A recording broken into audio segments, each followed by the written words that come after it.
What's going on, everybody? Welcome back to the channel. In today's video, we'll be diving into some commons and uncommons coming from Streets of Capenna with the release coming out here Thursday in MTG Arena. A couple of these cards, you know, they could see some play. I'm not sure 100% as I did not get to partake in the pre-release weekend and kind of play them in a more limited style. But these are kind of like just by reading the card and kind of understanding where they may fit. I think these are cards I can definitely see play in some form or manner depending on the deck overall. With that being said, if you like the video, hit that like button. Definitely helps out a lot. If you're new here, you don't want to post new videos on the channel, hit that subscribe button. With that being said, let's just dive in the cards and let's just talk about it. So first we start off in blue, and blue is kind of an interesting thing because a lot of what I'm picking out in blue are just a lot of cards I think will kind of be like, you know, some cards that may be specialty cards or cards that I could see being replacements for cards in the near future. And the first card up is being Make It Disappear. It's a 2-mana counter target spell unless its controller pays 2. So essentially, I can see this being a replacement for Jawari Disruption in the near future when that rotates out. And it has Casualty 1, which Casualty is a new mechanic that came out with that's coming out with Streets of New Capenna. That is, whenever you cast a spell, you may sacrifice a creature with power 1 or greater. When you do copy the spell, you may choose new targets for that copy. So definitely an interesting counter spell that you can actually, you know, copy itself, and then maybe if they're copying a spell, maybe you can also counter their copied spell, or I think you can even target the same spell. It doesn't say you have to target a different spell. You can double counter the same spell if they have maybe, you know, 3 mana available, then they have to pay 4 mana in total to actually, you know, not have the spell resolved. So definitely an interesting card, and like I said, I think this is definitely a good card that's going to replace Jawari Disruption. Next card up is another uncommon coming from Streets of New Capenna in blue. It's a little chat. It's a Casualty 1 card. You look at the top 2 cards of your library, you put one of them into your hand, the other into the bottom of your library. And yet again, Casualty 1, you can sacrifice a creature power 1 or greater and copy this spell. And I think this is like a decent tempo card, you know, and the idea of you get to look at 2 cards and put one on the bottom, so it's kind of like a scry 2, draw 1 kind of effect, but it's like scry 1, but draw 1, but you look at 2 to scry. It's an interesting card. Like I said, I think this is a decent 2-mana tempo-y kind of card, maybe a Delver deck or some sort of like mono, maybe like a tempo deck that splashes blue or has blue, or maybe like a Azorius tempo. I'm not really sure, but overall, in the regards, it's instant speed as well. So like I said, it's a pretty decent card. Will it see play? I'm not 100% sure, but I do think it's a pretty decent card to have and or craft. And the next card up is Slip Out the Back. It's a 1-mana instant spell, uncommon, that puts a +1/+1 counter on target creature and it phases out. And I actually think this is another pretty decent spell without giving like the card, giving the creature like hexproof or something. I like the idea of phasing out, and this is kind of like a quick flicker effect. Treat it as anything attached to it as though they didn't exist until the controller next turn. But anyway, it's definitely an interesting card in that idea that it's kind of like your opponent maybe wipes the board or attempts to wipe the board, and you flicker out maybe a particular creature when they target it with a spell.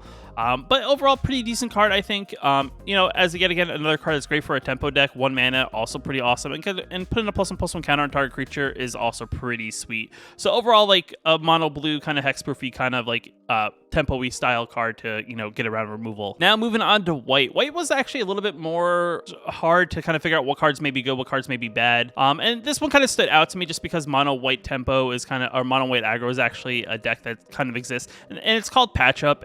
It's at sorcery speed. You have to return up to 3 target creatures with total mana value 3 or less from the battlefield to the from your graveyard to the battlefield. So kind of like an interesting card here, because the worst part is, especially when you play in aggro decks, is when they wipe the board and not really having any way of getting those creatures back.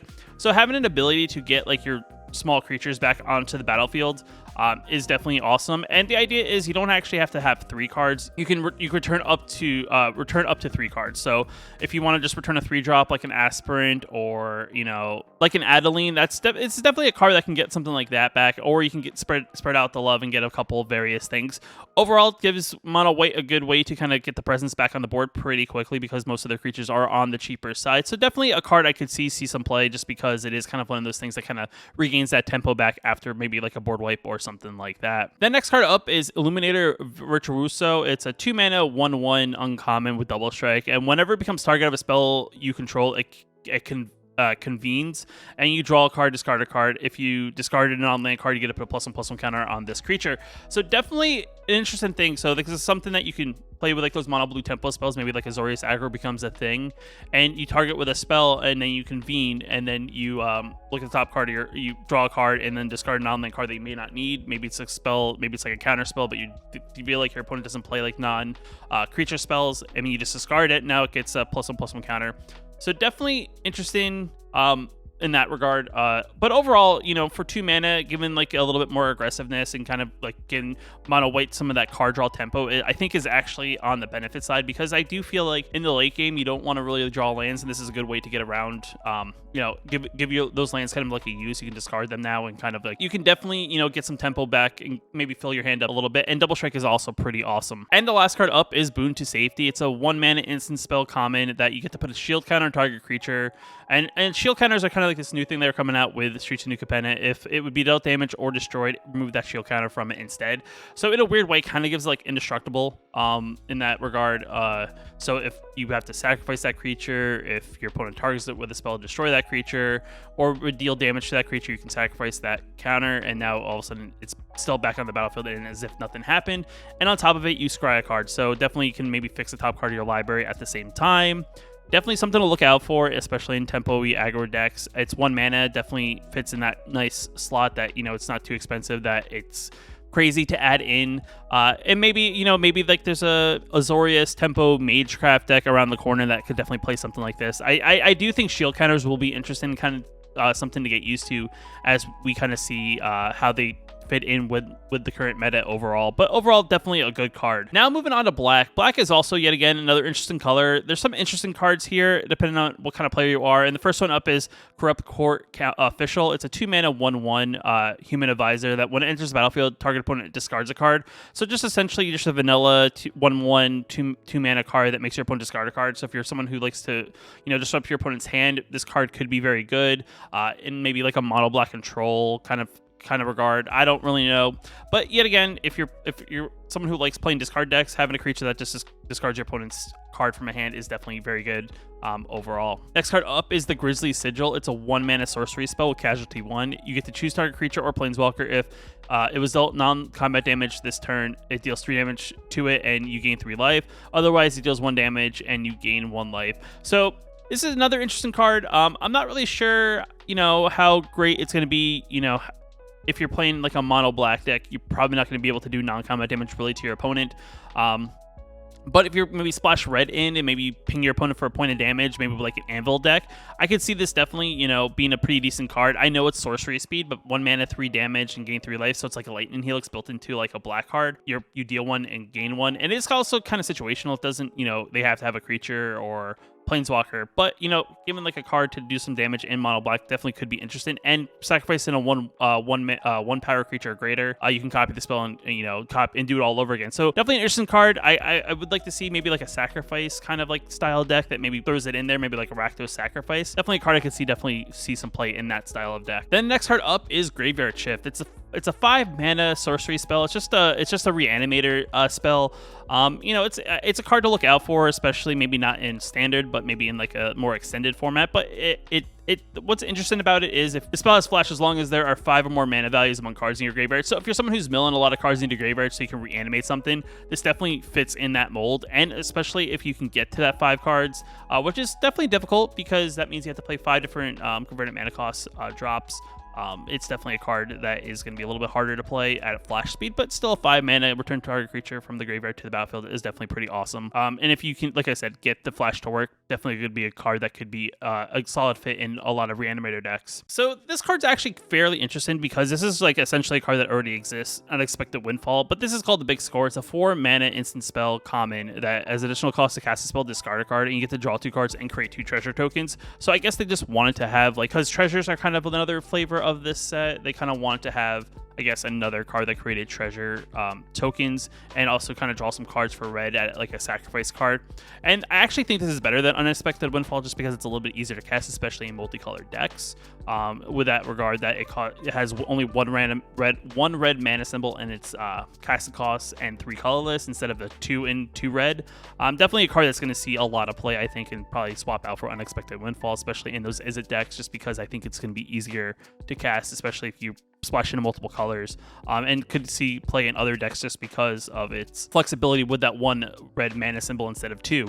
But yet again, another card that I definitely see seen a lot in standard play, regardless of the new deck and or existing deck. The next card up is Rivetier's Requisitioner. It's a 2 mana 3/1, and when it dies, you get to create a treasure token, and you can blitz it for 3 mana. And blitz is kind of a mechanic I believe that's been in modern. It hasn't been in standard that I'm aware of. I could be wrong, let me know in the comments below. But it's 3 mana. If you cast a spell for its blitz cost, it gains haste, and when this creature dies, you draw a card. Sacrifice at the beginning of the next end step, so the creature essentially dies regardless. The benefit of blitzing is that you get to get in for that little bit extra damage. You get to draw a card, and then with this card, you also get to create a treasure token when it dies. So definitely interesting there.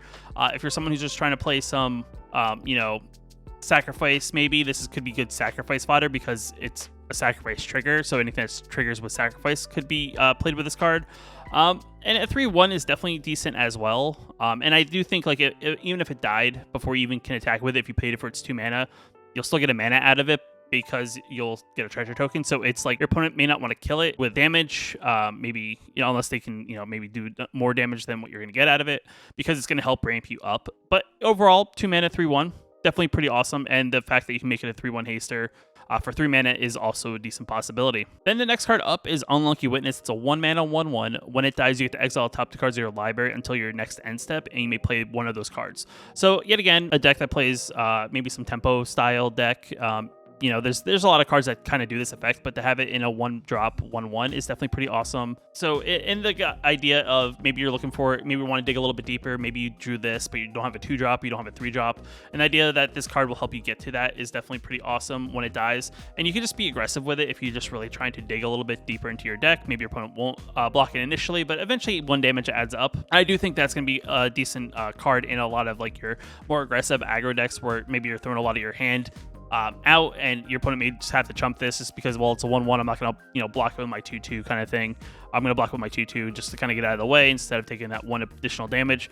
But overall, I think a pretty solid card. We'll see how it fits in some of the current mono red decks, but it's definitely a card I'm going to mess around with and kind of see how it plays out when it comes to that. Now moving on to green. The first card up is going to be Venom Connoisseur. It's a 2 mana 2/2 with the ability called Alliance, and this is kind of like I think it's on a lot of white cards.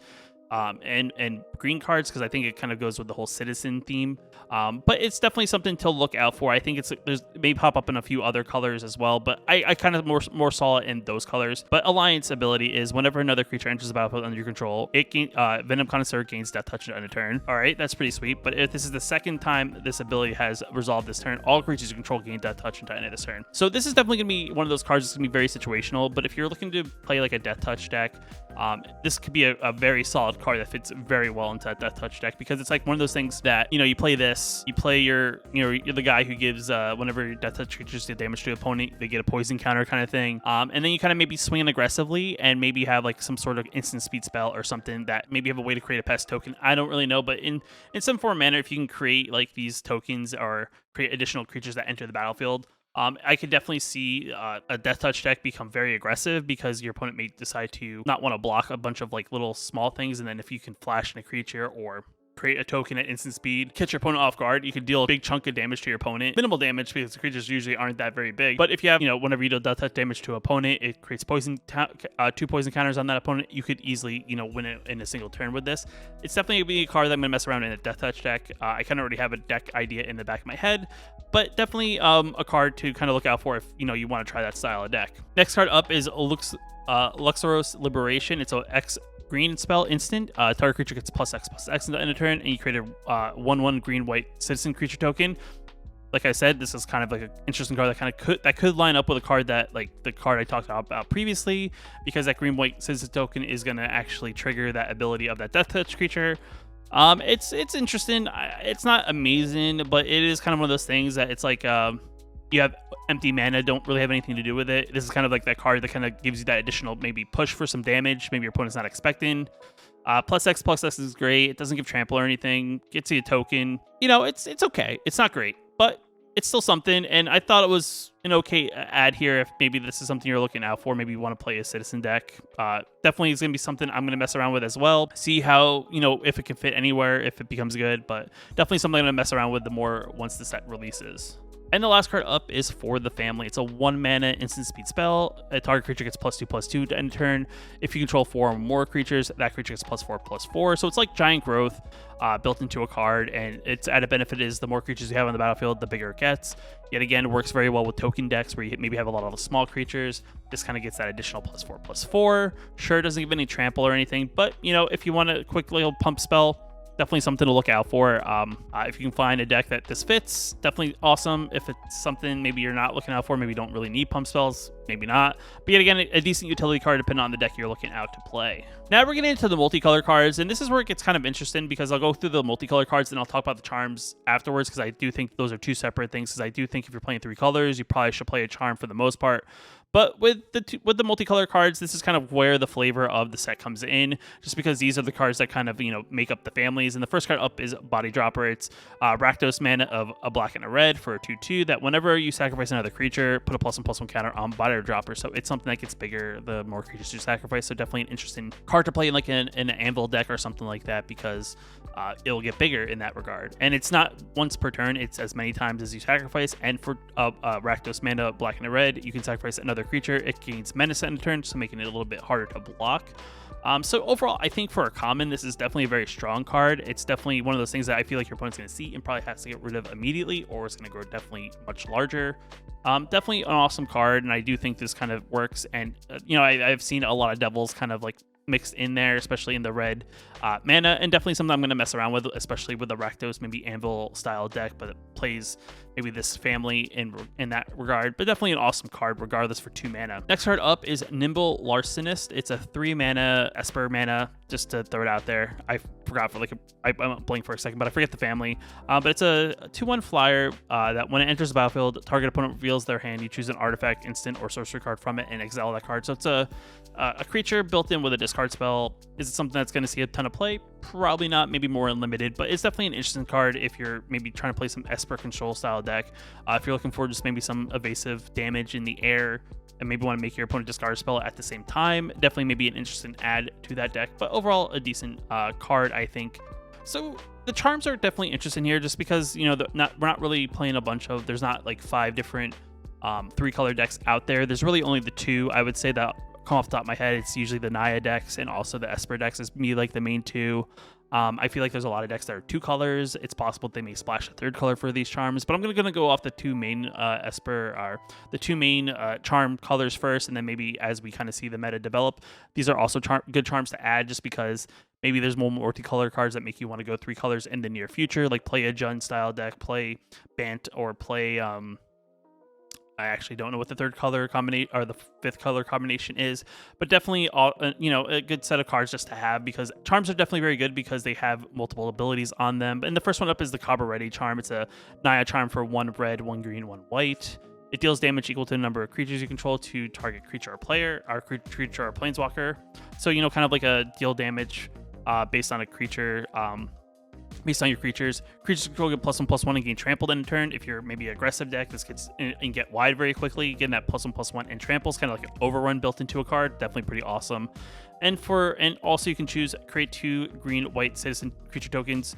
So, you know, creating some tokens for 3 mana, definitely pretty awesome. I do think that middle ability is definitely gonna be very good, especially in the aggro matchup, because sometimes the struggle with aggro is as big as the creatures get. You know, they don't have trample, and just being able to give, you know, that +1/+1 and trample on top of it is definitely a good way to finish off your opponent. And now we go to the Obscura charm, and this is like the Esper family charm. Return target multicolor permanent card with mana value 3 or less from the graveyard to the battlefield tap. So definitely a cool reanimate spell for 3 mana, definitely awesome there. Counter target instant or sorcery spell, so counter spell built in. So if you're playing Esper control, awesome. And then for 3 mana, you can destroy target creature or planeswalker with mana value 3 or less. So destroy target creature spell all built into one. And this is definitely pretty awesome because flexibility is always great. Depending on your opponent, kill spell for creature decks, counter spell for maybe other control decks, and then maybe if you have some creatures in your deck, a reanimate spell as well. So definitely pretty awesome there, and we'll kind of go through the others here. Okay, so Grixis is the other charm, and this is a Mestros charm. It's the 1 blue, 1 black, 1 red. You look at the top 5 cards of your library, put one of those cards into your hand, the rest into your graveyard. So like a dig deep for 3 mana and draw 1, definitely pretty awesome. Each opponent loses 3 life, you gain 3 life, so built in like lightning helix, but only to your opponent's face. And then it deals 5 damage to target creature or planeswalker, so just 3 mana, deal 5, instant speed spell. Yet again, seems pretty strong. I do think all the abilities give some versatility depending on what the matchup is. And definitely overall good card, I would say. Usually the charm cards in most times when they've been released, they've all been pretty decent. And I think they're all instant this time, which is always benefit. And then the next one up is the Riverdale's charm. It's the Jund charm. Target opponent sacrifices a creature or planeswalker where they control with the highest mana value among creatures they control. So it's a built-in soul shatter, so definitely awesome there. And that's a rare, so definitely interesting that an uncommon has that. You exile top 3 cards of your library until your next end step. You may play those cards.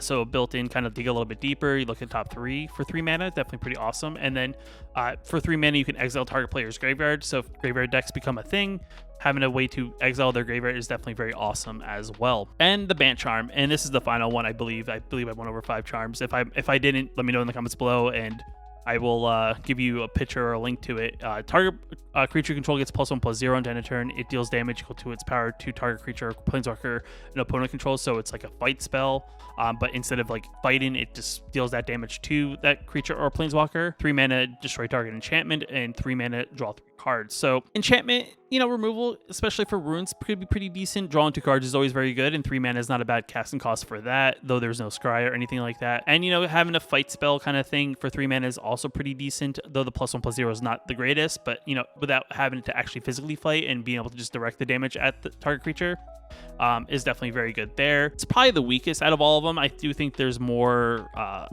power in all of the other charms overall, just because I do think there's some more limited, narrower things on this one. Though I would say 3 mana, draw 2 is probably the strongest out of all of this. The other 2 could be definitely pretty decent depending on the situation. This one's probably a little bit more of that situational charm. If you're playing some sort of band, probably a sideboard more likely than a main deck card. But moving on to my last little bit, and we're going to go over some of the lands. And I do think these are lands, especially if you're someone who's on a budget and may not be able to afford triomes or have all the pathways or the other duels that exist in Arena at the moment or in Standard. But this is definitely interesting. These are lands that immediately come out and you immediately sacrifice them, and you look for one of the 3 color lands that represent that family. So this is the Broker's Hideout. You search your library for a forest, plains, or island.